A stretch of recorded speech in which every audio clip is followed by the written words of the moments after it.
বেণীমাধব, বেণীমাধব, তোমার বাড়ি যাব।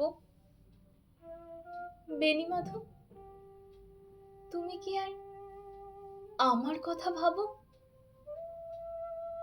বেণীমাধব, মোহনবাসী তমাল তরু মূলে বাজিয়েছিলে আমি তখন মালতী স্কুলে।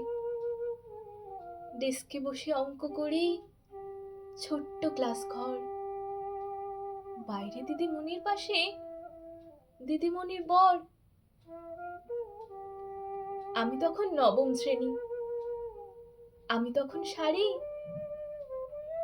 আলাপ হলো বেণীমাধব, সুলেখাদের বাড়ি। বেণীমাধব, বেণীমাধব, লেখাপড়ায় ভালো। শহর থেকে বেড়াতে এলে আমার রং কালো। তোমায় দেখে এক দৌড়ে পালিয়ে গেছি ঘরে। বেণীমাধব, আমার বাবা দোকানে কাজ করে।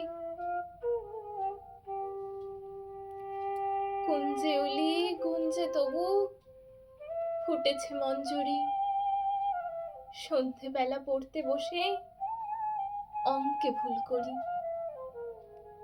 আমি তখন নবম শ্রেণী, আমি তখন 16।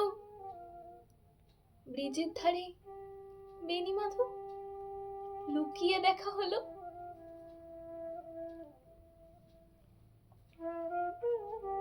বেণীমাধব, বেণীমাধব, এতদিনের পরে সত্যি বলো, সেসব কথা এখনো মনে পড়ে?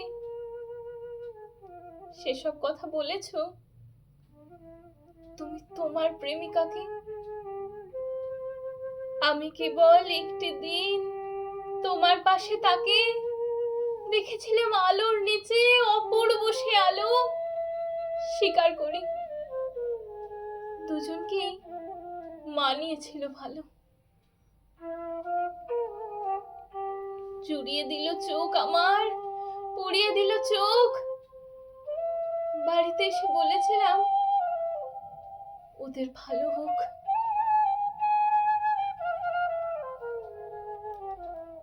রাতে এখন ঘুমাতে যাই একতলার ঘরে। মেঝের উপর বিছানা পাতা, জ্যোৎস্না এসে পড়ে। আমার পরে জীবন ছিল চোরা পথের বাঁকে মিলিয়ে গেছে।